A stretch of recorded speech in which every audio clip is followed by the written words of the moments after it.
장의 사진이 남았는데 제가 이거는 카셀 도큐멘터리에 갔던 것 같아요. 제가 한 2년 전에 유럽의 4대 미술제가 한 번에 있었던 적이 있었어요. 아트바젤, 베니스 비엔날레, 그 다음에 민스터 프로젝트, 그 다음에 이 카셀인데요. 카셀의 제3세계에 있는 작가가 자기의 어떤 사진들, 일상의 어떤 사진들을 다 공개를 했어요. 그게 한 3,000장 정도 되는데 아주 작은 사진이어서 지나가다가 보니까. 근데 누가 저걸 이렇게 사랑스럽게 먹여주고 있는 거에서 너무 아름다워 보여서 저는 개인적으로 이 장면이. 그래서 이 장면을 보고 내가 왜 이렇게 공감하고 이렇게 동요할까, 이런 아름다움을 왜 느낄까에 대한 부분에 궁금증을 가지고 왔어요. 와서 학생들에게 그럼 우리도 한번 사과 먹이기를 한번 해보자, 타인에게 라고 이야기를 했죠. 그래서 서로 잘 익숙하지 않은 아이들이랑 같이 사과 먹기를 시작을 하는 거예요. 그러면 전제 조건이 있죠. 사랑스러운 마음을 가지고 사과를 먹여봐요, 친구들이 라고 얘기하는 거죠. 중요한 것은 내가 어떤 감정으로 상대방에게 사과를 내밀 수 있느냐는 거예요. 이게 정확하게 자기가 의미 찾기를 하지 않으면 그 학생이 남자든 여자든 이성 간에든 동성 간에든 내가 어떻게 팔을 뻗을지 정확히 모른다는 거예요. 굉장히 중요한 부분들은. 그래서 이 사과를 정말 사랑스러운 마음으로 드리는 거예요 하고 받는 친구는 손을 안 대고 먹는 그런 과정을 거치면서 그 감정이 전달돼야 되는 부분들인 거죠. 이런 것들이 저는 디자인이라고 생각을 해요. 개인적으로 관계성을 확인해 나가는 일에 관한 문제인 거니까. 그래서 물론 학생들은 이게 2주에 한 번씩 하는 이벤트성 교육이기는 해요. 뭐 인문학이나 사회학이나 아니면 창작론이나 아니면 뭐 이런 거나 아니면 패키지 디자인 같은 것을 저희가 이렇게 돌아가면서 하는 부분들이 있는데, 이런 이벤트성 교육들이 학생의 디자인, 대학을 가기 위한 어떤 공부와 뭐 지망유서 여러 가지 과정들을 통해서 그 이벤트성이 그냥 이벤트성에 머물지 않고 학생의 창작 활동에 어떤 영향을 미치기를 바라는 행위인 거예요. 내용상의 문제에서. 이게 저는 굉장히 중요한 부분이라고 생각을 하고, 결국은 디자인이라는 것이 자기가 혼자 사과를 먹을 때는 몰랐던 그런 관계성들을 이해해 나가는 것, 그리고 그런 과정 속에서 디자인이 결국은 뭐 이렇게 이쁘고 잘 만드는 것만이, 그래서 내가 히트 쳐가지고 뭐 이런 것만이 되는 것이 아니라 내 삶의 형태 속에서 머물러 있는 어떤 하나의 중요한 부분들을 가치를 가지고 의미를 가지고 바라보는 것이, 그게 더 중요한 것이지 않느냐, 디자인이라는 것이 라는 이야기들을 아이들한테 계속 해주고 싶은 부분이 있는 거죠. 그러니까 친구들이 졸업을 하면 이제 고민을 많이 해요. 학원에 와가지고 디자인을 전공을 했는데 취업을 했는데 저는 클라이언트가 어떤 디자인을 하라고 이야기를 하게 되면 그 디자인을 갖다 만들어서 최대한 거기에 맞춰서 디자인을 하게 되면 클라이언트가 만족하면 그 부분에 대해서는 굉장히 만족감을 느낄 거라고 생각을 했는데, 이걸 계속 반복하다 보니까 너무 힘들어요. 왜 그렇죠? 라고 물어보는 거죠. 회사에서는 인정을 받고 있는데 그런 부분들에 대한 요소들이 왜 나에게 디자인을 하는 데 있어서 만족감을 못 느끼냐에 대한 부분에 대한 요소는 처음에 기본적으로 생각했던 디자인을 시작한 원인에 대해서부터 시작하면 될 것 같아요. 그래서 처음에 나는 어떤 디자인을 해야지라는 생각들을 하고 시작을 하거나 디자인이 어떤 건지 모르고 그냥 시작을 했지만 차츰 디자인에 대해서 이해하게 되고 대학을 다니면서 그런 가치들을 찾아가는 과정 속에서 그냥 뭐 돈을 벌기 위해서나 회사에 어떤 이해와 요구들을 맞추기 위해서, 클라이언트의 어떤 것들을 맞추기 위해서 내 디자인이 사회에 나가는데 어떤 역할들을 하는지, 어떤 영향을 미치는지 전혀 생각하지 않고 한다고 한다면 그건 어떤 의미를 가지고 있느냐는 거죠. 결국은 거기서 숨 놓고 뒤돌아오면서 자기 방황을 할 수밖에 없는 일이라는 거예요. 디자인이라는 거예요. 그래서 디자이너들이 보통 내가 했던 과거의 디자인은 다 쓰레기야 하면서 자기 고백을 하고 뭐 디자이너를 위한 디자인 이런 식의 이야기들을 하면서 스스로 어떤 그런 이야기들을 해가면서 디자인을 새로운 가치로 보는 경우가 많죠.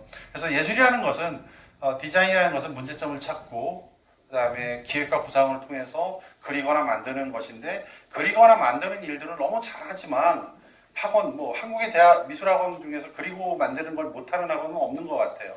근데 이 그리고 만드는 것 말고 질문하는 것, 문제점을 찾는 것과 기획과 구상을 하는 것, 이거 내가 만든 디자인이 어떤 의미를 갖고 있는지에 대한 것, 그런 그 초심에 대한 디자인적인 어떤 해석들을 스스로 해내려고 하는 노력들을 이렇게 잃어버리지 않게끔 계속 갖는 힘들이 되게 중요하지 않느냐. 그래서 교육 자체를 그렇게 어떻게 하면 레벨이 올라가니까 이렇게 따라와라고만 하진 않는다라는 거예요. 저희 입장에서는 담당 선생님들이 그렇게 진행하기를 바래요. 저도 개인적으로 젊은 선생님들이 또 저한테 배웠던 선생님들이 다 그렇게 한다고 저는 보장할 수는 없지만 어쨌든 제가 맡았던 강의나 아니면 수업 내용 중에서는 그런 부분에 대해서 학생들에게 충실히 전달해 주려고 노력을 하고 있습니다.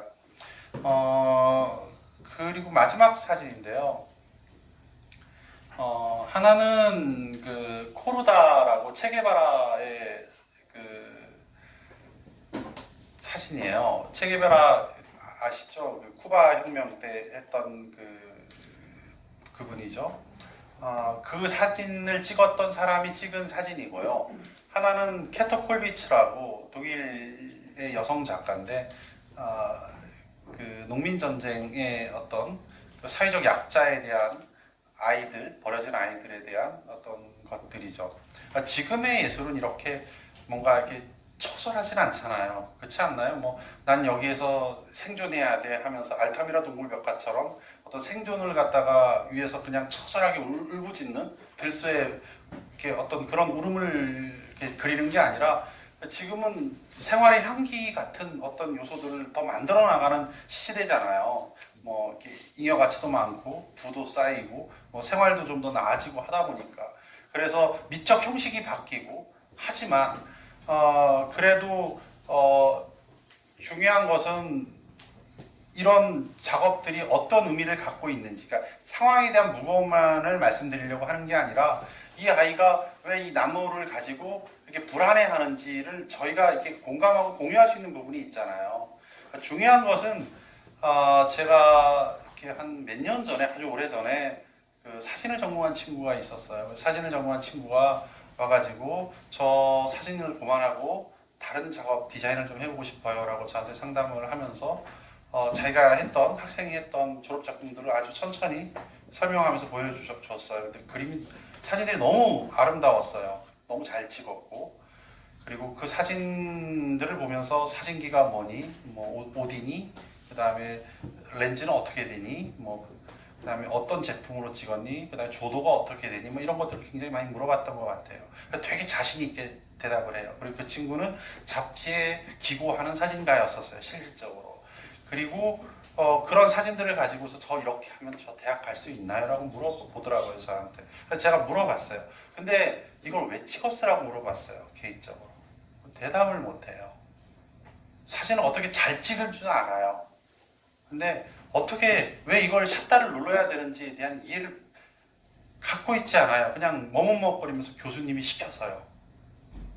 작가가 가지고 있는 무기력증이라고 해야 되나? 너 대체 넌 누구니? 4년 동안 뭐 했니? 라고 되물을 수밖에 없는 거예요. 학생들이 대학을 가면서 그렇게 갈 수는 없는 거지 않습니까? 미술을 한다는 아이가 그렇게 가르치고 싶지도 않고 물론 정교하고 기능화되고 이성과 통제력으로 뭔가를 이룰 수 있는 능력의 학과들도 분명히 있지만 결국 창의력이 그 아이의 독자성과 개별성인 것이고 그게 가치로서 아름다움을 형성한다고 한다면 그 부분을 찾아주는 일에 대해서 학원에서 주력하지 않으면 그냥 한국미술학원을 하지 이걸 왜 하는지 전 잘 모르겠어요. 개인적으로 선생님들한테 그렇게 말씀을 드리고는 있는데 어쨌든